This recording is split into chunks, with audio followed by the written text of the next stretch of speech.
Hello guys, welcome back to my YouTube channel S. English Tutorial. Guys, narration নিয়ে অনেকেই পেরেশান। আজকের সেই পেরেশানের ঘটাতে অবসান আমি করাবো ন্যারেশন। তো অনেকেই হয়তো ন্যারেশন চেঞ্জ নিয়ে সমস্যার মধ্যে থাকে এবং ন্যারেশন চেঞ্জটা নিয়ে অনেকেই কমেন্ট করেছে বা অনেক স্টুডেন্টকেই দেখা যায় যে তারা বলে স্যার ন্যারেশন চেঞ্জটা একটু বুঝতে পারছি না। তো ন্যারেশন চেঞ্জ এমন একটা টপিক যেটা প্রায় প্রত্যেকটা এক্সামে থাকে, যে কোনো কম্পিটিটিভ এক্সাম বা ক্লাস 7 থেকে একেবারে 12 পর্যন্ত বা আরও অন্যান্য ক্লাসগুলোতে ন্যারেশন চেঞ্জ কিন্তু একটা ইম্পর্টেন্ট বিষয়। তো সেই জন্য কিন্তু আমি আজকে ন্যারেশনটা করাবো। আশা করছি অতি সহজেই তোমরা বুঝতে পারবে, শুধুমাত্র তোমরা প্রথম থেকে শেষ পর্যন্ত দেখতে থাকো। প্রথমে দেখো আমি লিখে রেখেছি, আচ্ছা ন্যারেশন চেঞ্জটা কি? ন্যারেশন আসলে উক্তি। ন্যারেশন কথার অর্থ হচ্ছে উক্তি। ধরো তোমাকে কেউ একটা কিছু কথা বলেছে, তুমি সেটা অন্য কাউকে শোনাবে। তো তুমি যে শোনাবে এটাই হলো উক্তি। যে বলেছে সেটা হলো প্রত্যক্ষ উক্তি এবং তুমি যেটা বলছো সেটা হচ্ছে পরোক্ষ উক্তি। অর্থাৎ প্রত্যক্ষ উক্তি হচ্ছে বক্তা যেটা বলছে, পরোক্ষ উক্তি যেটা তুমি বক্তার কথাটা নিয়ে অন্য কাউকে শোনাচ্ছ। তার মধ্যে কিছু কিছু চেঞ্জ ঘটে, যেমন টাইমের পরিবর্তন ঘটে, কোনো প্লেসের পরিবর্তন ঘটে, আবার পার্সনের পরিবর্তন ঘটে। তো সে পরিবর্তনগুলো কিন্তু আমি এখানে লিখে দেবো। তো প্রথমে যেটা নিয়মটা সেটা ডাইরেক্ট থেকে ইনডাইরেক্ট স্পিচ করার যে নিয়মটা আমি লিখেছি, তোমরা চাইলে এটাকে স্ক্রিনশট নিয়ে নিতে পারো, কারণ পরবর্তীতে এটা তোমাদের কাজে লাগবে। তো চলো দেখো, ন্যারেশন বা স্পিচ উক্তি। উক্তিটা কত প্রকারের? দুই প্রকারের, একটা হচ্ছে ডাইরেক্ট স্পিচ আর একটা ইনডাইরেক্ট স্পিচ। ডাইরেক্ট স্পিচ কাকে বলবো? বক্তা যখন নিজে কথা বলবে সেটাকে বলবো আমরা ডাইরেক্ট স্পিচ বা প্রত্যক্ষ উক্তি। ইনডাইরেক্ট স্পিচ কাকে বলবো? যখন বক্তার কথাটা নিয়ে থার্ড পারসন বা কেউ অন্য কাউকে শোনাবে, তখন সেটাকে আমরা বলবো ইনডাইরেক্ট স্পিচ। তো ডাইরেক্ট স্পিচ আর ইনডাইরেক্ট স্পিচ কি করে চেনা যায়? দেখো, ডাইরেক্ট স্পিচ হচ্ছে হি সেজ আই অ্যাম বিজি। তো এইখানে দেখো, ডাইরেক্ট স্পিচে সবসময় কিন্তু বক্তার কথাটা ডাবল ইনভার্টেড কমার ভেতরে থাকবে। তো দেখো, হি সেজ আই এম বিজি, যেটা ডাবল ইনভার্টেড কমার বাইরে থাকবে সেটাকে বলবো আমরা রিপোর্টিং ভার্ব, আর যেটা ডাবল ইনভার্টেড কমার ভেতরে থাকবে সেটাকে বলবো রিপোর্টেড স্পিচ। লিখে রেখেছি দেখো, রিপোর্টেড স্পিচটা তাহলে কোনটা? I am busy. আর হি সেজ এটা হচ্ছে রিপোর্টিং ভার্ব। তাহলে রিপোর্টিং ভার্বটা হচ্ছে যেটা ডবল ইনভার্টেড কমার বাইরে থাকবে, আর রিপোর্টেড স্পিচ যেটা ডবল ইনভার্টেড কমার ভেতরে থাকবে। তো এটা হলো ডাইরেক্ট স্পিচ। ইনডাইরেক্ট স্পিচটা এটার কি হবে? He says that he is busy. তো এটা হয়ে গেল আমার ইনডাইরেক্ট স্পিচ। তাহলে এখানে লিঙ্কার হিসেবে দ্যাট বসলো, আর এইখানে পার্সনের পরিবর্তন হলো। দেখো, আই এর পরিবর্তে হি হলো, আর এখানে ইজ। আই এর পরে অ্যাম বসে, কিন্তু হির পরে অ্যাম বসে না। এটা প্রেজেন্টে ছিল, এটাও প্রেজেন্টে আছে।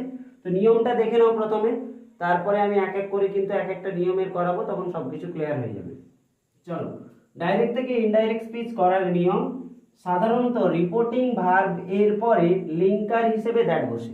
দেখো, এটা রিপোর্টিং ভার্ব ছিল, এরপরে লিঙ্কার হিসেবে কি বসেছে? দ্যাট বসেছে। তাহলে রিপোর্টিং ভার্বের পরে লিঙ্কার হিসেবে কি বসে? দ্যাট বসে। আচ্ছা, এটা বলে দিই, এটা কিন্তু আসলে এটা অ্যাসার্টিভ সেন্টেন্সের ক্ষেত্রে প্রযোজ্য। প্রায় প্রত্যেকটা সেন্টেন্সে একই থাকে, কিছু কিছু সেন্টেন্সে পরিবর্তন হয়। ইন্টারোগেটিভে, ইম্পারেটিভে, এগুলোতে যে পরিবর্তন হয় সেগুলো এক এক করে কিন্তু আমি করাবো। তবে আজকের যেটা লিখেছি এটা হচ্ছে অ্যাসার্টিভ সেন্টেন্সে ন্যারেশন চেঞ্জের নিয়ম। তাহলে লিঙ্কার হিসেবে কি বসে? দ্যাট বসে। রিপোর্টিং ভার্বটি প্রেজেন্ট অথবা ফিউচার টেন্সে থাকলে রিপোর্টেড স্পিচের টেন্সের কোনো পরিবর্তন হবে না। দেখো, একটা লিখে রেখেছি, দেখো এখানে, he says that he is busy. এটা আছে কোন টেন্সে? প্রেজেন্ট টেন্সে। ভার্বের সঙ্গে এস অথবা ইএস যুক্ত থাকে কেবলমাত্র প্রেজেন্ট ইনডিফিনাইট টেন্সে। তো প্রেজেন্ট ইনডিফিনাইট টেন্স আছে, সেই কারণে দেখো এখানে কিন্তু এটাও প্রেজেন্টে রেখেছি। ইজ কোন টেন্স? ইজ হচ্ছে প্রেজেন্ট টেন্স। তো আমার নিয়মে বলা ছিল যদি এটা রিপোর্টিং ভার্বটি প্রেজেন্ট অথবা ফিউচার টেন্সে থাকে, তাহলে রিপোর্টেড স্পিচকেও প্রেজেন্ট টেন্সে রাখতে হবে। এটাও কিন্তু প্রেজেন্ট টেন্সে আমার আছে। তাহলে তার পরেরটা দেখো, রিপোর্টিং ভার্বটি পাস্ট টেন্সে থাকলে রিপোর্টেড স্পিচকেও অনুরূপ পাস্ট টেন্সে পরিবর্তন করতে হবে। তো রিপোর্টিং ভার্ব যদি পাস্ট টেন্সে থাকে তাহলে রিপোর্টেড স্পিচকেও আমরা পাস্ট টেন্সে পরিবর্তন করব। সাপোজ এখানে যদি আমি দেখে নেই যে এখানে হি সেড থাকতো, ধরে নাও এখানে হি সেড, তখন কিন্তু এখানে ধরো এখানে হি সেড, আমি ধরে নিলাম যে এখানে হি সেড আছে, তো হি সেড থাকলে তখন কিন্তু এখানে যাবে হি সেড দ্যাট হি, এই ইজের পরিবর্তে ওয়াজ হয়ে যাবে। তাহলে পরিবর্তনটা কি হলো টেন্সে, এখানে ছিল সেজ প্রেজেন্ট টেন্সে ছিল বলে এটাকেও প্রেজেন্টে রাখছিলাম, এটা পাস্টে আছে বলে এটাকেও পাস্টে করলাম, তাহলে ব্যাপারটা চেঞ্জ হলো কোথায়, হেল্পিং ভার্বের কাছে। পরেরটা বলেছে রিপোর্টিং ভার্ব এবং রিপোর্টেড স্পিচ উভয় যদি পাস্ট টেন্সে থাকে তাহলে সেটিকে পাস্ট পারফেক্ট টেন্সে পরিবর্তন করতে হবে। এর জন্য কিন্তু তোমাদেরকে অবশ্যই টেন্সটা জানতে হবে। আচ্ছা, পাস্ট পারফেক্টের আমি স্ট্রাকচারটা এখানে লিখে দিচ্ছি। পাস্ট পারফেক্টের যে স্ট্রাকচার সেটা হচ্ছে হ্যাড থাকবে প্লাস V3 থাকবে, হ্যাড থাকবে প্লাস ভার্বের থার্ড ফর্ম থাকবে, তবেই সেটাকে বলবো পাস্ট পারফেক্ট। আচ্ছা, পাস্ট পারফেক্টটা কখন হয় বললাম না, past plus past equal to past perfect, past plus past equal two কি পাস্ট পারফেক্ট। যদি এদিকে পাস্টে ওদিকে পাস্টে অর্থাৎ রিপোর্টিং ভার্ব রিপোর্টেড স্পিচ দুটোই পাস্ট টেন্সে থাকে তখন সেটাকে করব পাস্ট পারফেক্ট টেন্সে। আর পাস্ট পারফেক্ট মানে হ্যাড থাকবে, ভার্বের থার্ড ফর্ম থাকবে। সাপোজ এটা ছিল he said I was busy, I was, ধরো এটা পাস্ট টেন্সে আছে এটাও পাস্ট টেন্সে আছে ওয়াজ, তাহলে কি হলো এদিকে রিপোর্টিং ভার্বটা পাস্ট টেন্সে, রিপোর্টেড স্পিচও পাস্ট টেন্সে, তাহলে এটা তখন হয়ে যাবে কিন্তু অবশ্যই এটা হবে that he had been busy.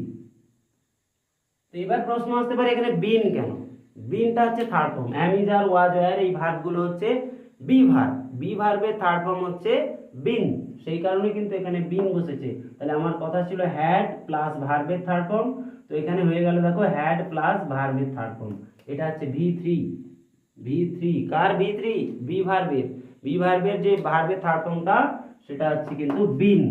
তো পরেরটা দেখো বলেছে যে রিপোর্টেড স্পিচটি চিরন্তন সত্য হলে রিপোর্টেড স্পিচের কোনো পরিবর্তন হবে না, কেবল লিঙ্কার হিসেবে দ্যাট বসবে। তো রিপোর্টেড স্পিচ যদি কোনো চিরন্তন সত্য কোনগুলো, যেগুলো কখনো পরিবর্তন হয় না, যেমন ধরো হি সেড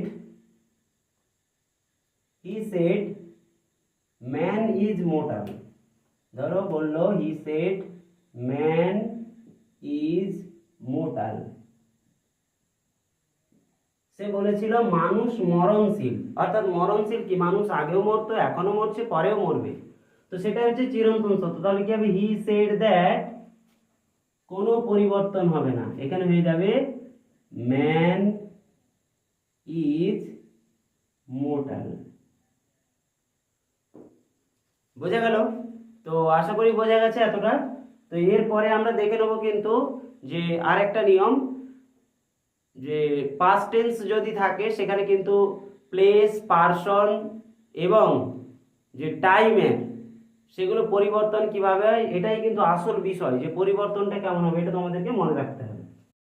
চলো এবার উদাহরণের মাধ্যমে আমরা দেখে নেবো ন্যারেশন চেঞ্জগুলো কিভাবে পরিবর্তন হচ্ছে। দেখো ধরো আমি লিখলাম যে রাজা সেজ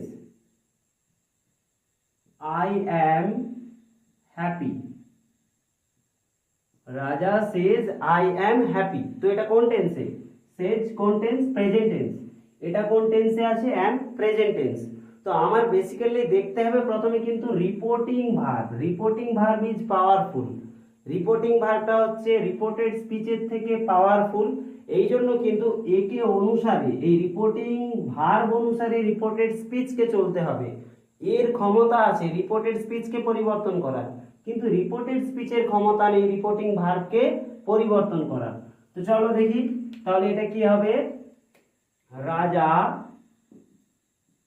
সেজ দ্যাট, এখানে আই এর পরিবর্তে লেখা ছিল মনে করো সি অথবা হি, তো রাজাকে একজন মেল পারসন অর্থাৎ মাস্কুলাইন জেন্ডার, সেই কারণেই কিন্তু এখানে কি হয়ে যাবে হি। পুরুষ বোঝালে, যদি এখানে মহিলা বোঝায় তখন আই এর পরিবর্তে সি হবে, পুরুষ বোঝালে তখন কিন্তু আই এর পরিবর্তে হি হবে। তো রাজা যেহেতু একজন পুরুষ সেই কারণে হলো that he.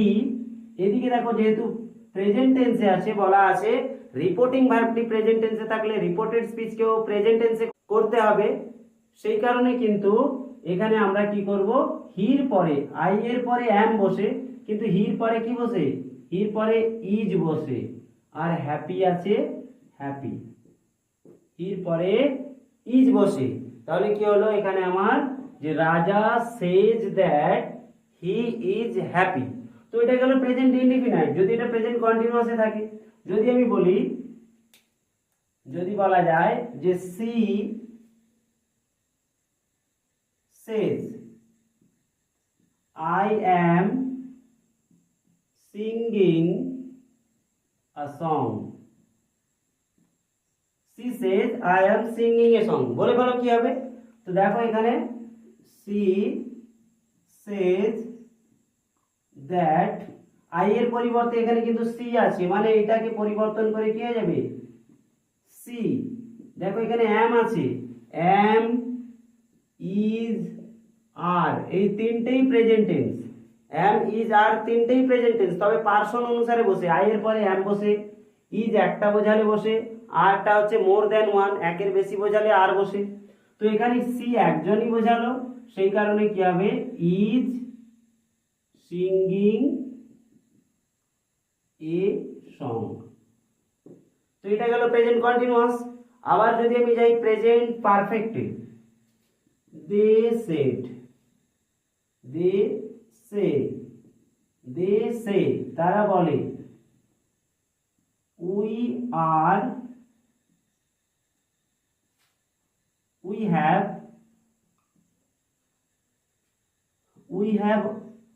won the match।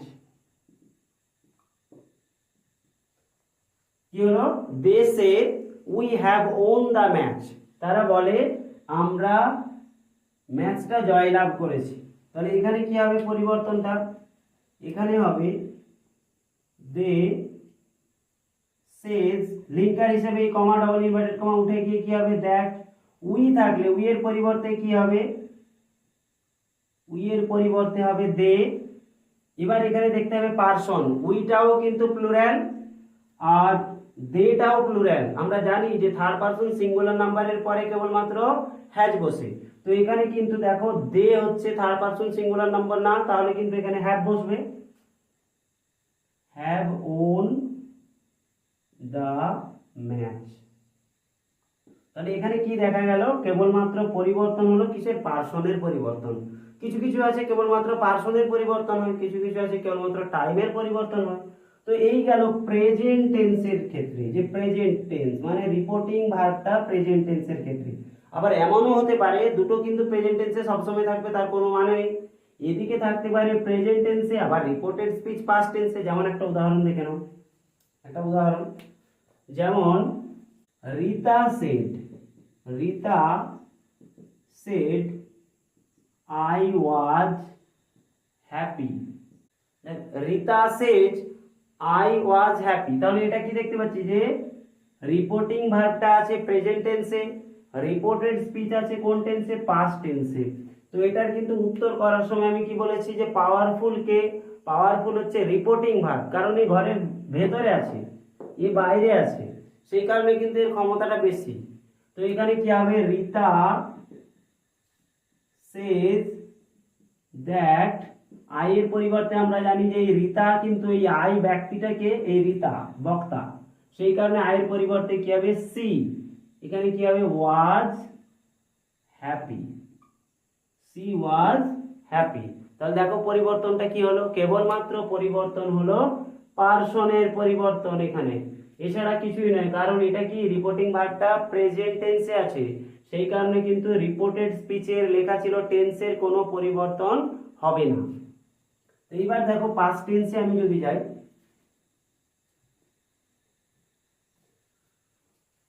যদি আমরা পাস্ট টেন্সের কয়েকটা করি, আমি যদি বলি যে Soma, Soma said, Soma said, Soma said I am ill, I am ill. Soma বলেছিল আমি অসুস্থ। তাহলে দেখো সোমা বলেছিল কোন টেন্স, এটা সেড কোন টেন্স, পাস্ট টেন্স, অ্যাম কোন টেন্স, প্রেজেন্ট টেন্স। আমি কি বলেছি, যদি রিপোর্টিং ভার্বটা পাস্ট টেন্সে থাকে তাহলে রিপোর্টেড স্পিচকেও পাস্ট টেন্সে পরিবর্তন করবে। তাহলে এটা কি হয়ে যাবে উত্তর, সোমা সেড দ্যাট, আই এর পরিবর্তে কে বক্তাকে সোমা, তাহলে কি হয়ে যাবে সি। অ্যাম কোন টেন্স, অ্যাম ইজ আর কোন টেন্স, প্রেজেন্ট টেন্স, ওয়াজ অথবা ওয়ার পাস্ট টেন্স, ওয়াজ অথবা ওয়ার পাস্ট টেন্স। যদি পার্সন একজনকে বোঝায় তখন কিন্তু হবে ওয়াজ, আর একের বেশি বোঝালে কি হবে ওয়ার। তো এখানে কি হয়ে যাবে তাহলে সি ওয়াজ ইল। তো এখানে দেখো আরো একটা জিনিস তোমরা লিখে রাখো, এখানে একটা জিনিস ভালো করে লিখে রাখো, এটা তোমরা তাহলে বুঝতে পারবে। যদি থাকে অ্যাম ইজ আর পাস্ট টেন্সের ক্ষেত্রে, এটা কেবলমাত্র কিন্তু পাস্ট টেন্সের ক্ষেত্রে প্রযোজ্য। কোন পাস্ট টেন্স, যদি রিপোর্টিং ভার্বটা পাস্ট টেন্সে থাকে সেই ক্ষেত্রে কিন্তু এটা প্রযোজ্য। অ্যাম ইজ আর থাকলে ওয়াজ অথবা ওয়ার, তাহলে অ্যাম ইজ আর থাকলে কি হবে ওয়াজ অথবা ওয়ার। যদি থাকে হ্যাভ অথবা হ্যাজ সেই ক্ষেত্রে হয়ে যাবে কিন্তু হ্যাড। যদি থাকে ওয়াজ অথবা ওয়ার তাহলে কিন্তু এখানে হয়ে যাবে হ্যাড বিন। তাহলে ওয়াজ অথবা ওয়ার যদি থাকে তখন কিন্তু সেটা হয়ে যাবে হ্যাড বিন, ওয়াজ ওয়ার থাকলে হ্যাড বিন। তো এগুলো কিন্তু তোমাদেরকে মনে রাখতে হবে যে এইগুলো পরিবর্তন। অ্যাম ইজ আর থাকলে ওয়াজ ওয়ার, হ্যাভ হ্যাজ থাকলে হ্যাড, ওয়াজ ওয়ার থাকলে কিন্তু হ্যাড বিন বসবে। কারণ কি, ওয়াজ ওয়ার থাকা মানে পাস্ট টেন্স, আর past plus past equal to past perfect. সেই কারণে পাস্ট পারফেক্টের বৈশিষ্ট্য হচ্ছে হ্যাড প্লাস V3, আর এখানে V3 হচ্ছে বি ভার্বের থার্ড ফর্ম হচ্ছে বিন। তো এর পরেরটা দেখো, পরেরটা যদি আমি লিখি যে হি said to me I have eaten rice, he said to me I have eaten rice। কি দেখলাম, said কোন টেন্স, past tense, have কোন টেন্স, present tense। তো এটাকে past tense এ পরিবর্তন করবে। এক্ষুনি আমি কি লিখে দিয়েছিলাম যে have অথবা has থাকলে had হবে। তো এখানে আমি কি করব তাহলে, he said to থাকলে কি লিখে দিয়েছিলাম told, said to থাকলে প্লাস ফুল স্টপ যদি থাকে তখন কি হয়ে যাবে told। আচ্ছা তাহলে এখানে কি হলো, told me, comma double inverted comma উঠে গিয়ে কি হবে দ্যাট, এই আইটা বক্তাকে হি, এই জন্য কি হবে হি। হ্যাভ হ্যাজ থাকলে কি লিখালাম এক্ষুনি, হ্যাভ হ্যাজ থাকলে had, he had eaten rice, he had eaten rice. বোঝা গেল? তো এবার দেখো আরো একটা দেখো, ধরো আমি লিখলাম যে she said to me you are teaching English. she said to me you are teaching English। তো দেখো এখানে said to থাকলে কি হয়, said to কোন টেন্স, past tense, আর কোন tense, present tense, am is are থাকলে কি পরিবর্তন হয় বললাম এক্ষুনি was were। তাহলে এখানে কি হয়ে যাবে she told me comma double inverted comma উঠে গিয়ে দ্যাট, এই যে ইউ লিখেছিলাম মনে করো মি প্লাস ইউ, তখন কিন্তু তোমরা বুঝতে পারোনি যে এই প্লাস চিহ্ন দিয়ে কি মি প্লাস ইউ, অর্থাৎ যদি রিপোর্টিং ভার্বে মি থাকে, রিপোর্টেড স্পিচে ইউ থাকে, তখন কিন্তু উদ্দেশ্য করে বলছে কাকে, আমাকে উদ্দেশ্য করে বলছে। সেই কারণে কিন্তু me plus you equal to I, এই এম ইজ আর থাকলে কিন্তু হয় ওয়াজ ওয়্যার। আই সিঙ্গুলার না প্লুরাল, আই হচ্ছে সিঙ্গুলার, সেই কারণে কিন্তু সিঙ্গুলার ভার্বও নেবে, এই জন্য হবে was. I was teaching English। I was teaching English. তো বোঝা গেল আশা করি।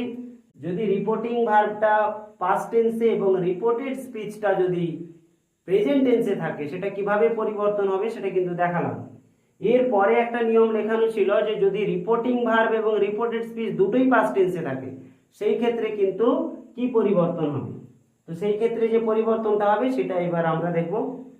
ধরো বললাম Bhola said, Bhola said, Bhola said I saw a tiger yesterday।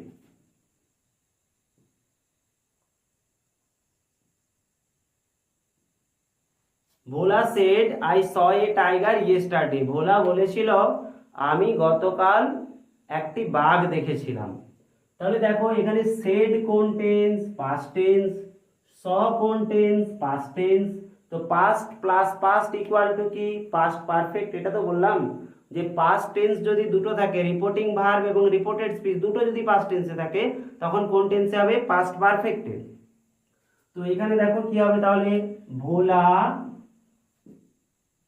said that, এই আই বলে বক্তাটাকে এই ভোলা, ভোলা একজন পুরুষ সেই কারণে কি হবে হি। এখানে স কোন টেন্স পাস্ট টেন্স, সেড কোন টেন্স পাস্ট টেন্স, সেই কারণে আমি কি বলছিলাম যে past plus past equal to past perfect. Had হবে প্লাস ভার্বের থার্ড ফর্ম সৎ third form, seen a tiger. এখানে যদি থাকে ইয়েস্টারডে কি হয়ে যাবে দা প্রিভিয়াস ডে, দা প্রিভিয়াস ডে, দা প্রিভিয়াস ডে। তাহলে বোঝা গেল যে যদি রিপোর্টিং ভার্ব এবং রিপোর্টেড স্পিচ উভয়ই পাস্ট টেন্সে থাকে তখন কিন্তু সেটা হয়ে যায় পাস্ট পারফেক্ট টেন্স। এরকম আরো একটা দেখো, ধরো বললাম Asifa said I was ill। আসিফা said I was ill। তো সেই ক্ষেত্রে কি হয়ে যাবে আসিফা said that। দেখো said কোন টেন্স পাস্ট টেন্স, was কোন টেন্স পাস্ট টেন্স, লিখেছিলাম একটু আগে যদি was were থাকে তখন কিন্তু had been। তো এই ক্ষেত্রে কিন্তু হয়ে যাবে এই যে I বলে কে বলেছে নিশ্চয়ই ফিমেল পারসন, সেই ক্ষেত্রে কি হয়ে যাবে সি হ্যাড বিন ইল। বোঝা গেল, বোঝা গেল। দেখো এরপরে কিন্তু করাবো এই যে এদিকে আছে পাস্ট টেন্স এইদিকে পাস্ট টেন্স, এই ক্ষেত্রে কিন্তু যেমন ধরো আমি যদি আরো একটা করি দে said to him, they said to him